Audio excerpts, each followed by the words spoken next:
The David Pakman Show at davidpakman.com. Welcome to the bonus show. I've got some video for you that I've deliberately not watched yet, but I'm going to describe to you what I know about the video, and then we'll watch it and listen to it together. Michael Wolff is the author of the book about the Donald Trump White House, Fire and Fury. The book is very controversial. It has some material in it that we know to be true because it's been widely independently corroborated. Other material in the book that is questionable and uncorroborated and very, very salacious. In any case, he still has been doing some interviews. He was speaking to Ben Fordham from the Today Show on Australia's Channel 9 about his book. And at a certain point, he was asked about the sometimes alleged affair between now ambassador to the UN, former South Carolina Governor Nikki Haley, and Donald Trump.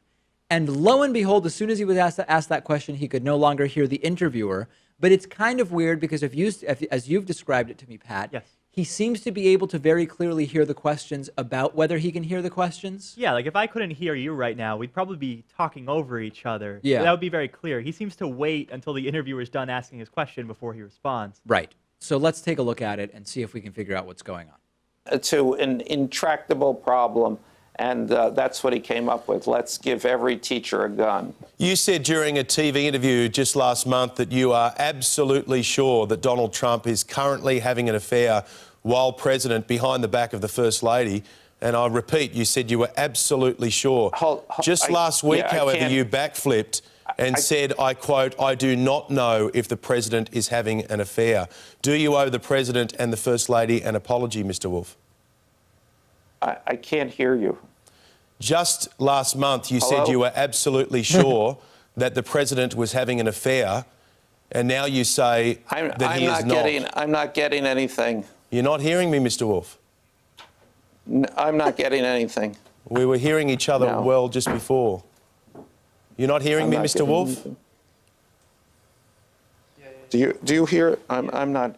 Mr. Wolff was hearing me before, but he's not hearing me anymore. So I'm it looks like anything.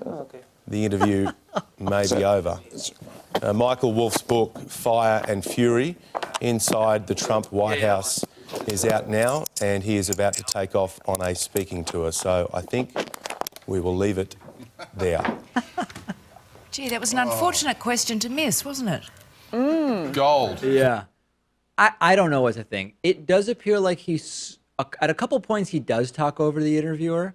Well, but the precision with which everything is fine and we could still hear Michael Wolff, it's just weird. It's weird how suddenly he just couldn't hear anything and immediately took off his earpiece and left. I think there's one telltale sign, which is when the interviewer asks him, "You're not hearing me, Mr. Wolff?" And he starts to say no, and then he goes on with something else. Yeah. He was about to say the word no, right, which you can't really answer if you can't actually hear the guy. Let's speculate about the motive for why he wouldn't want to talk about this. I mean, is it just because he did at one point say Nikki Haley and Trump are having an affair and then he backed off of it and he doesn't want to have to kind of answer a question about like, well, what else are you backing off of? Or is there more to it? I don't even get it. I think that's it. I mean, those are big allegations that the president's having an affair, that Nikki Haley's having an affair, and he can't back them up. And so it makes the credibility of the entire book go out the window. Yeah. You know? I guess so. It is very, very awkward video. And I've been in those situations where I'm sitting in a room and it's sometimes the audio goes out, you know, it's true. Sometimes it happens. It's just, I'm trying to think about whether I'd be acting in the way Michael Wolff was acting if the audio went out. I don't think I'd get up so quickly. I would just sort of like assume some tech person will fix it and then like the interview will resume or continue. That's the weirdest part for me. Who gets up and walks away? Yeah. He was asking the technician if he could hear the interviewer. Right. I don't know if Michael Wolff has bad hearing, but why would the technician be able to hear him, but not Michael Wolff himself? I don't know. The technician has his own earpiece, and presumably the technician could, I think, is monitoring the entire feed. He's handing over the earpiece, though. He was handing it to him. Oh, I thought that the technician might have had his own earpiece, I don't know what happened, but it's very funny. And you said that he was on Morning Joe, and this topic came up? Yeah, and they essentially kicked him off. Mika Brzezinski was not having it. Like when he alleged the affair, Mika said, we're done? Yeah, or Mika asked him a question about the affair after they had a conversation about other allegations in the book. And once they got to that topic, Mika said, all right, we're going to put your entire credibility on this question. And then she asked about the alleged affair between Nikki Haley and Trump. Yeah. And he was just doing his thing where he's kind of backpedaling, not really answering the question, not being direct about it. Huh. Trying to get away with making the claim without having to back it up. And I think that's what he's been doing all along. Is you it know? sort of like he's saying he has sources that have told him this, but like he hasn't seen Trump and Nikki Yeah. Haley having sex personally or Right, something exactly. like that? And his fallback is always that you can read the book for yourself and determine what's true and what's not true. Huh. But that's the big problem that I have with this book is like, how am I, as the reader, without any footnotes or annotations, supposed to decipher what's true and what's not true? I don't know. The book, it's sort of petered out, hasn't it? Well, I think he made a lot of money from it. you Yeah. know? I mean, I wanted to read it when it initially came out. Yeah. Now I have access to it, but I don't really care anymore. I think the credibility is just not there. Interesting. Yeah. All right. Well, I'm much more interested in the corroboration of the Steele dossier than the Michael Wolff book, to be perfectly honest. And we're seeing more and more corroboration of that. Okay, Uber and Lyft are now starting to really impact traffic in a pretty significant way. A number of studies have been done now measuring the impact, including here in the Boston area, of ride-hailing services. And a lot of the studies are asking people, were this not available, what would you have used instead, right? Because if you're using Uber or Lyft instead of driving a car yourself, that's not really much of a change. Or you could argue that if 10 people decide to take an Uber or Lyft and leave their cars at home, that improves traffic. But overwhelmingly, people are using Uber or Lyft instead of public transportation. And that is not so good because that is putting way more cars onto the roads. I'm not hugely surprised by this. We've talked for a while about how clearly you are putting a lot of cars onto the road when you are using ride-hailing services like this to such a degree.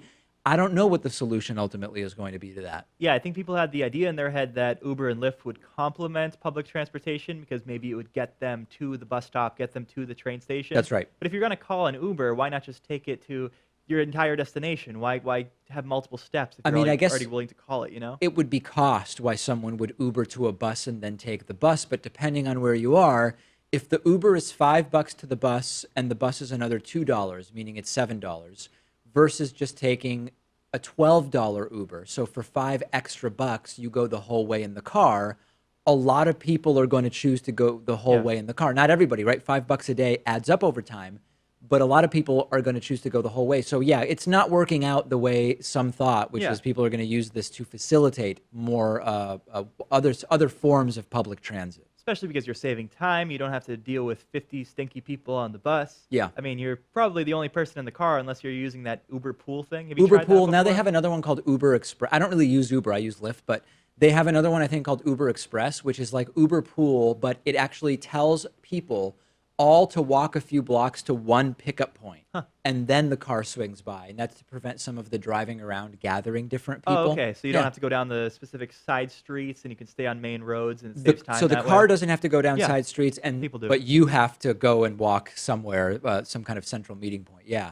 I that's think pretty cool. like my usage of Uber and Lyft, and now I'm really just on Lyft, it's pretty limited, but it's instead of public transit, because the way I work things is if there's parking that is sort of predictably reliable, I will usually take my car, except in places like downtown Boston where it's like $20 an hour to park, and I'm just not going to do that. But for the most part, if I know that parking is relative, like if there's a meter or a municipal lot, I will usually take my car. And if it's an area I don't want to take my car to, I will typically take the subway. In Boston, there's a lot of areas that the subway doesn't really connect that well, so I might have to take a subway to a bus. And if I'm going with like my girlfriend, and I'm thinking, Yeah, okay, some bags so on you or something it's else. going to be $275 each, so we're talking about $550, and for $8 we can just get an Uber and go straight there. And sometimes a quarter of the time, I often will go with the Lyft, not the Uber, rather. So for me, it's instead of public transit, not instead of driving. Yeah, I use it every now and then. What I hate, though, is when you're driving and you see someone pulled over with their hazards, but they're not my God, really so pulled over. give me a They're break. still in the street. They're because blocking the lanes. Yeah. Boston's very busy. There are Yep. a lot of parked cars on the sides of the road. There's often bike lanes, too. Yep. And they just block it. And I mean, maybe taxi drivers do it from Taxi time to drivers time, do but I it see too. it much more often with Ubers and Lyfts. It's insufferable. And the double parking in Boston is absolutely horrifying. The police basically do nothing about it. And I'm sure the police will say, no, we do things about it. We just can't get everybody.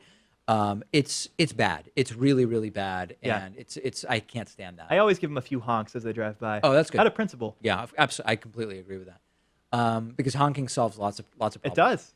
Okay, let's talk about children writing. I've noticed that now that I do most of my sort of taking language and putting it into written form with a computer keyboard, that when I do have to write a bunch, my hand gets really tired and cramps up. Like, remember when you were a kid and you would get an exam journal, those little blue books, and you would have to write an entire exam? And by page 5, 6, 7, or 8, I would be pretty damn tired. My hand would be cramping. My fingers would hurt. Apparently now, because of the extent to which kids are not writing with pencils or pens and doing tablet and typing stuff, kids are basically have completely underdeveloped physical writing muscles. And even a little bit of writing now is really affecting the ability of kids to focus on what they're supposed to be learning because the hand muscles are so weak and the hand cramps so much and it hurts. Yeah, I think it's the soy. Yeah, right. I mean, I don't hold the pencil correctly. You don't hold it correctly? I know you're supposed to like put 3 fingers at the bottom, right? I always just kind of crunch it and do something like this because I taught myself how to write when I was really young and I never learned the proper way. Yeah, that's I do that. interesting. I don't think I ever. Nobody told me how to hold a pencil, but I'm showing the audience how it is that I hold it, and That's the I proper basically way. have my first, second, and third fingers in a sort of, I'd call it like a pincer, and that is how I hold the pen or pencil. How would you describe this one? I would call that the claw, Yeah. although a pincer and a claw is not necessarily that different. That's how I do it. Yeah. Listen, this is not hugely surprising. I actually don't think this is as big a deal as some people are making it out to be because think about, for example, in a time where people had to chop their own wood much more frequently, the muscles that are activated when chopping wood with a hand axe would be much more developed than in people now.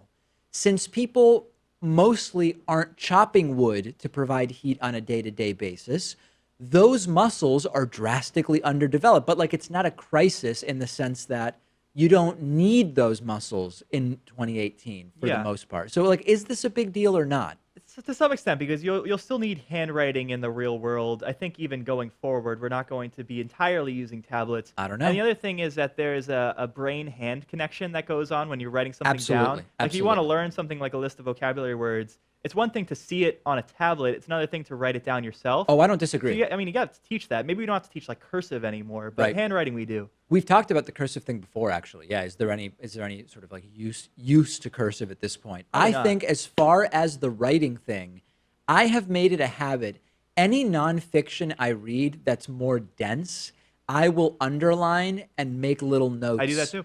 Because I do find it to increase my retention. Now, will I ever go back and look at what I underlined? I don't know. I really don't know. I mean, I think like if I was preparing a segment for the show about something related to a topic I had read about, I might pull out the book, and it might be, if I looked through it, I might notice what I had underlined, and that might be useful to me. But for me, it's more of like it enables me to better assimilate ideas, I think, to do underlining. But that's not really writing, you know? Well, I do that whenever I read a nonfiction book. I'll write down the key words that I want to learn because I understand that later on I'll remember the concepts. Yeah. But it's nice to know what the actual term is to use it in conversation, what Sure. have you. There you So go. when I'm done reading the book, I'll go back and like define those words and make sure that they're in my head. Yeah. And It's then a whole process. does someone give you like a vocabulary quiz afterwards? Like, are you doing the full thing? No one's volunteered, but if Yeah. you'd like to volunteer, we could do that. Yeah.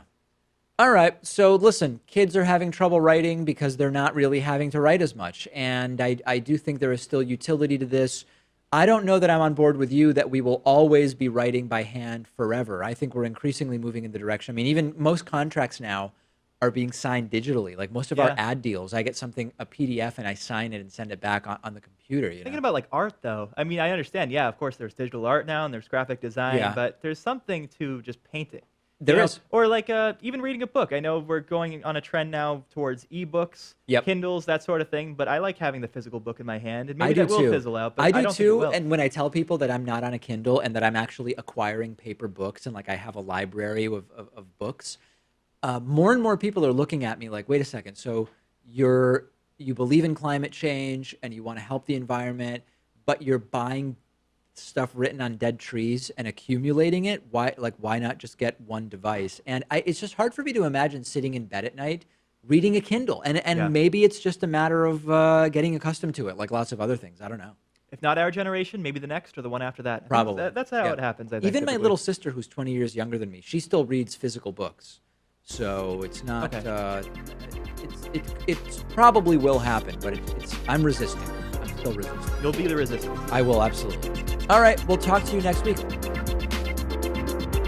The David Pakman Show at davidpakman.com.